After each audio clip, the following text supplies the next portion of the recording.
At eto na mga tol, nako, malamang talaga magwawala China nito. Dahil ang Pilipinas at Japan Military Troops Agreement ay target ratipikahan o aprubahan mga tol ng Senado bago daw ang 2024 SONA. Nako, alam naman natin mga tol, ang Japan isa yan sa mga talagang may advanced technology at advanced capability pagdating sa mga ang mga military equipment, di ba? So ngayon, military troops agreement ay target daw ratipikahan ng Senado. Ito aalamin natin 'to, panoorin natin 'to. Alam naman natin mga tol, ang Japan may history yan sa atin. Isa yan sa mga sumakop at nagpahirap sa mga Pilipino nung panahon ng WW2. 'Di ba? Maraming pinahirapan ng mga Hapon nung mga panahon na 'yan, ng mga Pinoy. Alam naman natin 'yan sa history natin, pero past is past.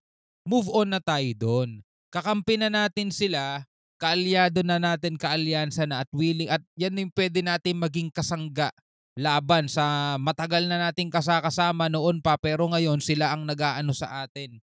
Sila ang umaapi sa atin. Etong China mga tol, panahon pa ng mga Kastila nandiyan na mga Chinese.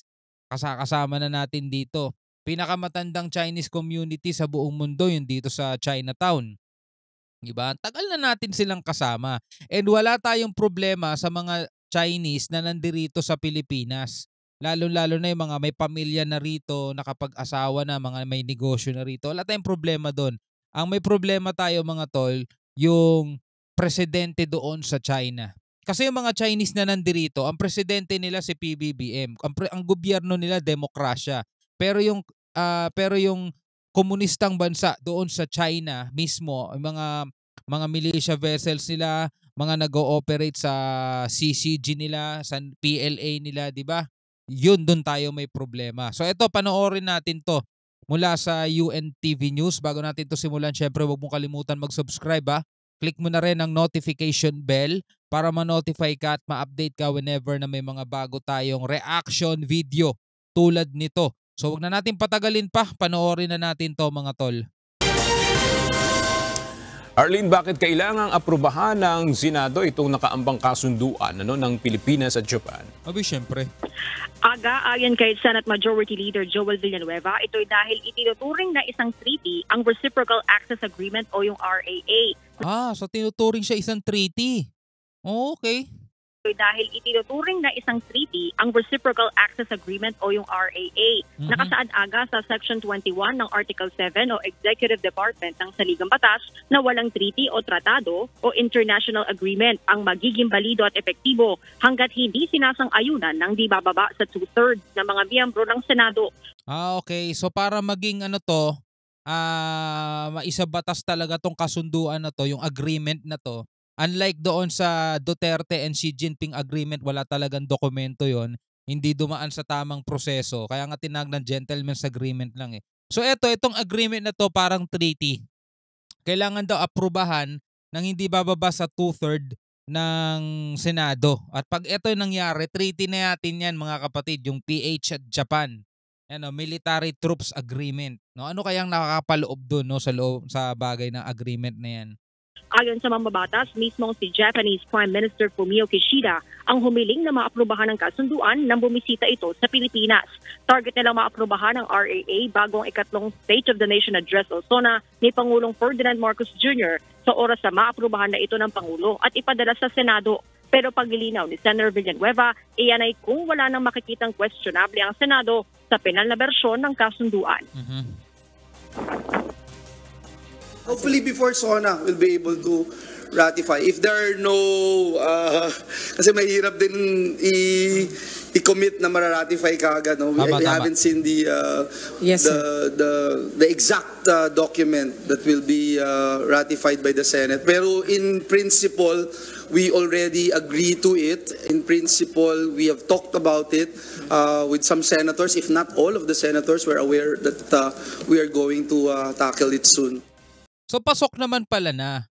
Nag-agreed na sila dyan. Kaso syempre kailangan pa rin nilang aralin yung nilalaman ng dokumento. Kung ano ba, baka naman ito'y may nilalaman na hindi pala ikakabuti sa Pilipinas in the long run. Syempre pag hindi maganda ang posibleng maging outcome, nung kasunduan na yun, pwede nilang i-reject, 'di ba? So kailangan muna talaga nilang tingnan muna yung dokumento. Pero in principle daw, agreed naman nila 'yon, 'di ba? At ang maganda yan mga kapatid kapag ang Japan talagang makakasama na rin yung treaty, no, sa military troops agreement.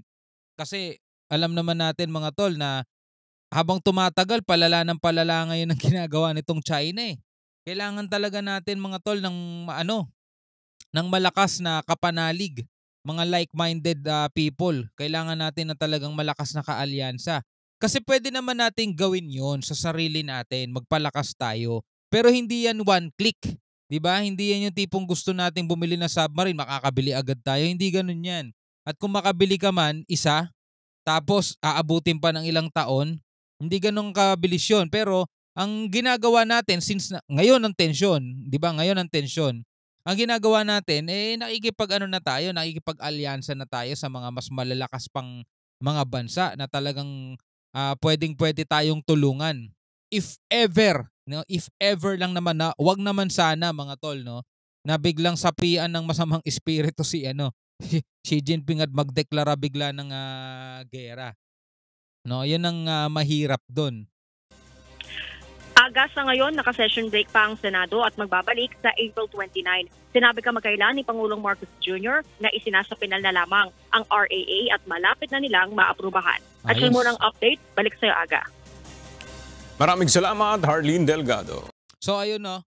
At pag ito natupad mga kapatid, yung military troops agreement, malalaman natin kung ano yung pinakanilalaman niya, no. Military ng Japan at saka Pilipinas troops agreement, siguro pagpapadala ng mga sundalo doon pagka mapapalaban ng Japan o kaya pagpapadala nila ng mga sundalo rito pag mapapalaban ng Pilipinas. Well, yun ay paghahanda lang naman. Hindi naman nangangahulugan na talagang magkakaroon agad ng gera. Pero mga tol, ngayon natin kasi kailangan talaga na ito yung ikinakatakot ng mga pro-China rito sa Pilipinas. Hindi lang talaga nila maamin na pro-China sila. Pero ang kinakatakot kasi daw nila, 'di ba, kapag ang China ay nagalit pa, no, sa ginagawa ngayon ng presidente na pakikipag-alyansa sa iba't ibang mga bansa katulad ng Amerika, Japan, Australia, France, 'di ba, sila ngayon yung mga kasama natin ngayon whenever na nagkakaroon ng mga balikatan exercises at saka yung mga military militia, yung mga paglalayag, no, mga paglalayag natin sa karagatan dito sa West Philippine Sea, sila yung kasama natin. Pinupo na yun ng mga pro-China, mga tol, pinupo na yun ng mga ayaw kay Marcos. At gumagawa nga sila ng mga eksena sa utak nila na pinoprovoke daw natin ng China, baka daw girahin tayo ng China. Mga ganun mga bagay, no, tinatakot nila mga sarili nila eh. Pero eto, ang kailangan natin talaga, kumampi tayo o kaya kumuha tayo ng mga restback, mga masasandalan natin ng mga malalakas na bansa. Kasi kung tayo lang, sobrang tagal pa talaga bago natin maabot o bago natin mapantayan man lang, no, yung kakayanan ng China. Alright? So ikaw bilang isang Pilipino mga kapatid, ano masasabi mo dito sa balitang napanood natin? Pwede ka magkomento sa ibaba, pwede ka magbigay ng iyong saloobin at palapalagay. So hanggang sa muli, ako nga pala si Shobaldi.